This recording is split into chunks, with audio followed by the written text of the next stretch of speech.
Bonjour Marine Le Pen. Bonjour. Merci d'être avec nous ce matin. Quel regard portez-vous, on le voyait à l'instant, sur le déplacement d'Emmanuel Macron à La Réunion face aux tensions économiques, sociales? Le président a promis notamment que l'emploi serait favorisé. Il a demandé à des entreprises d'investir sur l'île.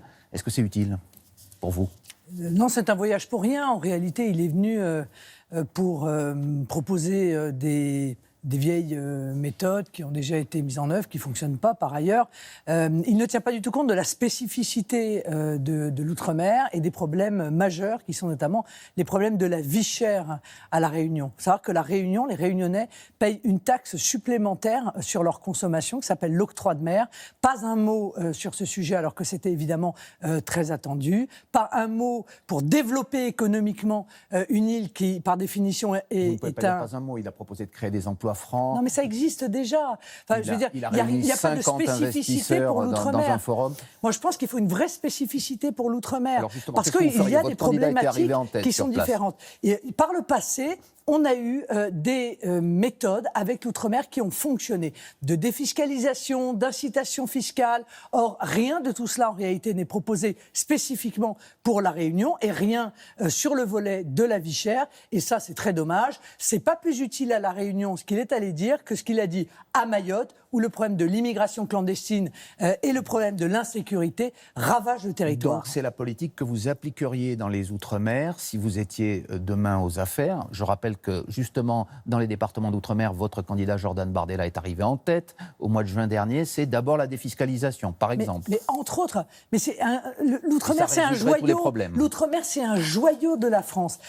Il nous donne des capacités d'expansion économique qui sont spectaculaires. Ils sont au cœur de ce que j'ai appelé l'or bleu, c'est-à-dire de nos mers, de nos fonds sous-marins, qui ne sont aujourd'hui pas du tout envisagés comme étant une richesse française. Il faut leur faire confiance, il faut évidemment investir auprès de nos Outre-mer, et ça n'est pas du tout ce qu'Emmanuel Macron a fait. Je pense que les Réunionnais et les Mahorais, par ailleurs, sont éminemment déçus du voyage du président de la République, qui m'apparaît comme un voyage plutôt électoraliste. En marge de ce déplacement, Emmanuel Macron a été interrogé sur la question du voile. Je le cite, il doit être interdit à l'école, mais dans les services publics, ce n'est pas mon affaire. Il faut demander aux citoyens de respecter les lois de la République, mais je n'ai rien à dire sur leur vie spirituelle. Est-ce que vous lui donnez tort sur ce point aussi? C'est Ponce Pilate. Voilà, il répond « je m'en lave les mains ».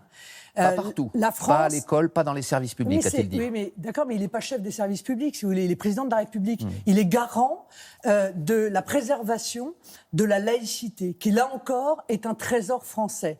Et dans le même temps, il vient dire il y a des quartiers entiers dans lesquels il y a un islam politique qui, au travers du communautarisme, cherche à faire sécession avec la République. Et à ça, qu'est-ce qu'il apporte comme réponse? Rien. Je m'en lave les mains. Eh bien, je pense que c'est dans son esprit l'idéologie de la loi du plus fort, qu'il applique déjà en économie, qu'il applique déjà dans le domaine social. Le problème, c'est que nous sommes au-devant de très graves, je vous le dis et je vous l'annonce, de très graves régressions de nos valeurs, de notre liberté, si on commence à céder à des revendications qui vont être de plus en plus nombreuses et insupportables. Madame Le Pen, ce que dit Emmanuel Macron, c'est que le voile dans certains quartiers est un instrument du communautarisme. Est-ce que pour vous, le voile, systématiquement, est synonyme de radicalisme, de communautarisme? Est-ce qu'il faut interdire le voile partout de ce fait? Oui. Le voile est une arme utilisée par l'islam politique, bien sûr, est une arme utilisée par l'islam politique pour aller à l'encontre de tout ce à quoi nous croyons.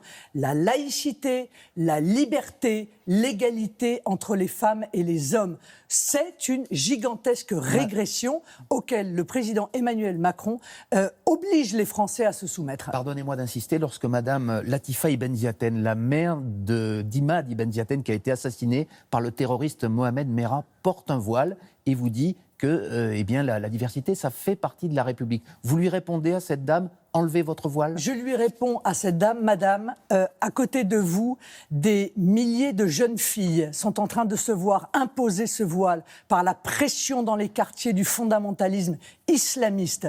D'autres milliers de jeunes filles utilisent ce voile comme un marqueur idéologique de sécession, comme le dit le président de la République avec la République française.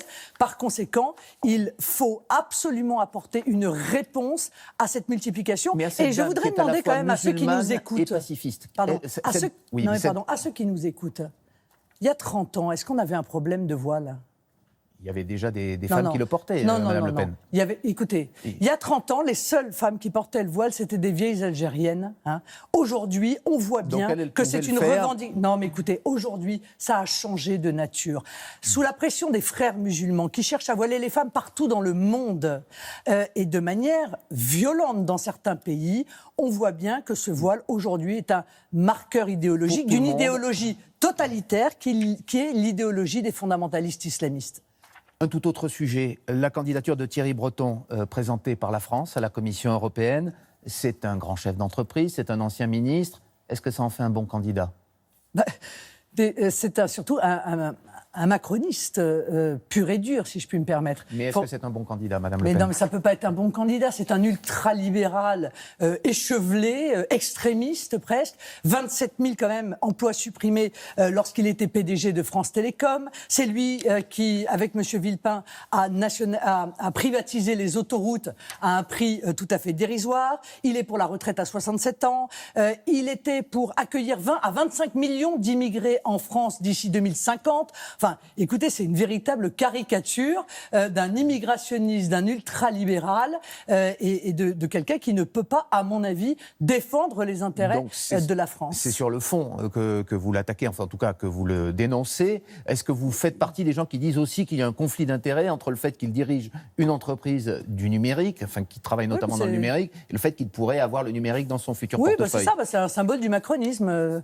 Donc c'est bien ce que je vous disais, on peut y intégrer systématiquement les conflits d'intérêts. Vous pensez néanmoins qu'il risque le même désaveu que Sylvie Goulard au Parlement européen ? Vos eurodéputés vont voter contre sa candidature, si je comprends bien, mais vous qui connaissez bien le Parlement de Bruxelles, vous pensez qu'il y aura une majorité qui en fera autant ? Non, je pense que le Parlement de Bruxelles a fait preuve de courage en rejetant la candidature de Mme Goulard, mais je ne suis pas sûr qu'il soit susceptible de faire preuve de courage 2 fois de suite. Vous avez confirmé il y a quelques jours votre envie d'être candidate à la présidence de la République. Ça veut dire que quoi ? Certains en doutaient, notamment parce qu'ils doutaient que vous pensiez vous-même avoir des chances de l'emporter en 2022 ? Je ne sais pas, il faudrait leur demander. Mais moi, en l'occurrence, je ne doute pas.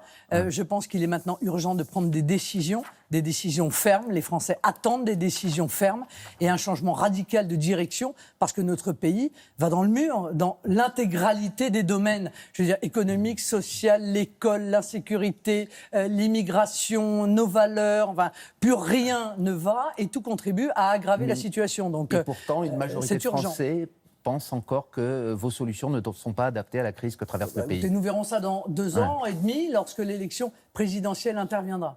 Lorsque Robert Ménard, le maire de Béziers, dit qu'avec vous, c'est l'assurance pour Macron d'être élu en 2022. Mais c'est toujours le même. Il y en a un, et d'ailleurs, il est utilisé systématiquement en contre-exemple. Eh bien, il y en a un. Il y en a un. Les autres prend en votre Il y en a un, mais je crois qu'il y a des millions et peut-être même des dizaines de millions d'autres qui pensent autrement. Merci beaucoup, Marine Le Pen. Merci à vous. Damien, c'est à vous. Très bonne journée. Merci.